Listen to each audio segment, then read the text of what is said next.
If you know me, you know that Diecast Thomas & Friends merchandise is kind of my thing. I have an extensive collection of well over 200 pieces, a massive layout, and many of my projects are themed around Diecast Thomas merch. And the more I think about it, the more I realize I have a lot to say and talk about. I thought about a video where I just complain about the bad aspects of these ranges, and a video where I discuss pros and cons, but ultimately, I just want to share my thoughts and shed some light on my favorite parts of collecting these ranges.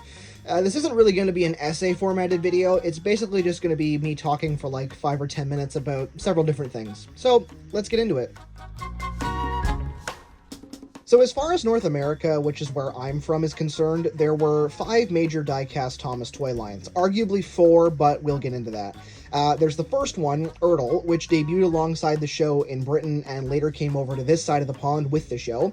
The Take-Along range in the early 2000s, followed by its soft rebrand into Take and Play, but again, we'll get to that. Then a completely new line and track system known as Adventures, and then finally Push Along, which has seen, in my opinion, the death of Diecast Thomas merch. Aside from Japan, where, as all of this went down, they continued to make some pretty neat stuff. I started collecting Thomas in the late 2000s as a young kid with the Take-Along range, and essentially followed the line as it changed, eventually taking it upon myself to purchase older, more rare, and in my opinion, more quality diecast merch. In his Ertl collection video, the Unlucky Tug talked about how he saw Ertl as the most collectible Thomas range, but personally, I think the diecast ranges in general are the most collectible and best set of ranges. I'm going to ruffle some feathers with this one, but I find that the diecast Thomas toys deteriorate way slower than the wooden railway ones, and compared to the various motorized ranges, they don't have the batteries not included problem, and they're ready to play with immediately. For the most part as well, the diecast ranges predominantly Take Along and Take and Play had way better scaling and character molds compared to the other ranges. I would go as far as to say that they were the most realistic looking Thomas models out there, aside from the literal HO to G scale stuff, and N scale too, I guess. But one thing that I always appreciated as a kid, and I'm sure most parents also enjoyed, was the fact that Take Along and Take and Play in name and practice focused heavily on portability, which makes entertaining kids at home or on the go very easy. And I know this because I was a kid who was entertained by Thomas at a restaurant or a social outing on more than one occasion. With all this being said, you would think that the diecast ranges would be highly successful in terms of their longevity and appreciation by fans, and they kind of are. When I say this, know that it's very much just based on observation, and take it with a grain of salt, but I feel like in general, the favorite Thomas merch lines among fans are either motorized or wooden, and those that do favor diecast like me are in the minority slightly. That's not to say that Ertl or Take Along are looked down upon, although there are lines that even by me are looked down upon. But in the big three of motorized, wooden, and diecast always seems to come last. That might not even be entirely true, and Ertl is a very big factor in me thinking that might be the case, but even still, I rarely see the affection to the diecast guys as I do the wooden and motorized ranges. There is one great big massive problem with the diecast ranges that might be why this is, however, and I honestly think it's the fact that the ranges can just never make up their mind as to what they want to be. Let me explain. First, you have Ertl for a solid 20-ish years. Yeah, there were some wild scaling problems, but overall very quality and well-respected amongst fans. Then Take Along comes in, and you have a much more synchronized brand and design style, which in part was due to the fact, at least in my opinion, that it wasn't the only Take-Along brand. See the Bob the Builder one, for example. This line saw many changes, namely no side rods, more squashed, albeit consistent proportions, and new smart magnets, which I'll talk about later.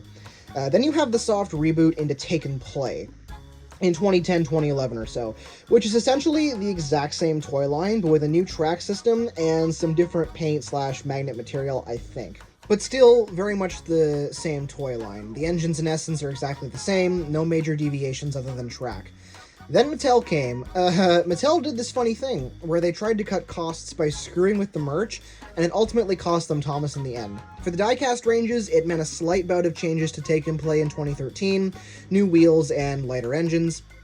and then basically a complete redesign into whatever the hell this is in 2014. I honestly think they looked at Wooden Railway and said, screw it, let's do that, and applied the stupid dummy magnets. Then 2017 hits, and it's time for Adventures, which, on top of a completely new coupler and track system, the whole brand seemed to focus on Thomas and outlandish situations like the frickin' moon of all places. Adventures, yeah, okay, sure, pal.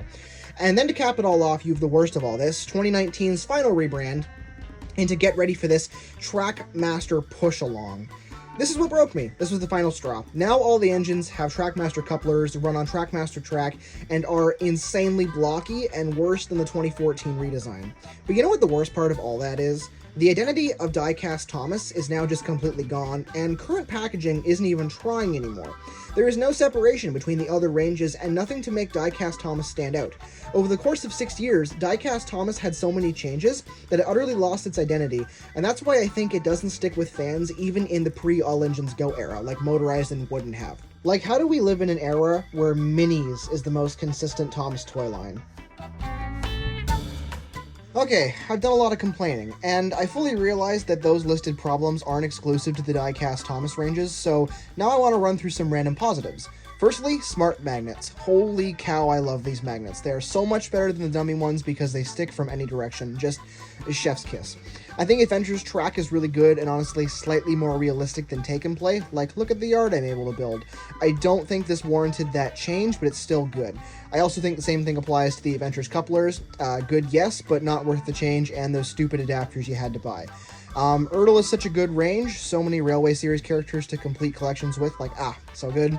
Snow Globe tankers are fun, collectible cards are nice, and how out there some later designs got are weird, but honestly just too funny at times, so yeah. Okay, what else? Oh yeah, sets. Those are fun. Here's some of my favorites. The take-along red Tidmouth sheds that are a childhood favorite, minus that stupid closed shed that has infuriated me since childhood. The Rumbling Gold Mine, very solid mining-themed set. Thomas at the Ironworks, an awesome set that is basically the only good example of the color change feature. Just the entire line of Spills and Thrills sets, those are so fun. Rescue from Misty Island, which is in an ongoing battle with the Great Quarry Climb for my favorite. I genuinely wish I could go back to 2012 and experience playing with that set for the first time. It was so cool. And the Diesel Works, which is a solid third place. Very, very nice. Also, shout out to the random ass animal theme sets. They exist, I guess. Also, I know I've said it before, but the freestanding Cranky unattached to track from Take Along is the best Cranky, not this excuse for a harbor that is just Cranky next to two ponds. Guess I should probably talk about engines now, huh? Alright. Any engine with a flywheel is done for the most part insanely well in these ranges. The international engines definitely could have been better if released in earlier ranges, but for what they are, they look really good, especially the tender ones. Some of the 2013 releases look stellar. Steven in particular is probably one of the best models of that year, hands down. The narrow gauge engines look great. Mighty Mac, Freddy, Duke, and Peter Sam are some of my favorites. The Steam team are pretty stock standard and always look pretty good. I always get mad at 2013 Gordon, though, because his boiler separates. Oh yeah, Big City Engine, who was one of a bunch of random reissues and random classic models in 2013. Absolutely gorgeous. Patchwork Hero, love him. Marion is of course awesome, especially given when she was released. So much detail and an awesome shovel. Rebecca is the only good push-along, end of story. Lexi and Shane are, in my opinion, very awesome Adventures models. The 3-packs are always bangers. Any Railway Series Erdl character is great. Neil and Caldy Fell engines in particular. Oh yeah, and Jacques.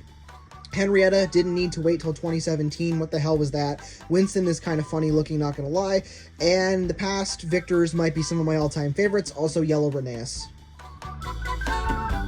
Okay, so that's pretty much a few of my thoughts on the diecast ranges. No matter what happens, I'll be wasting my money on these guys in some capacity.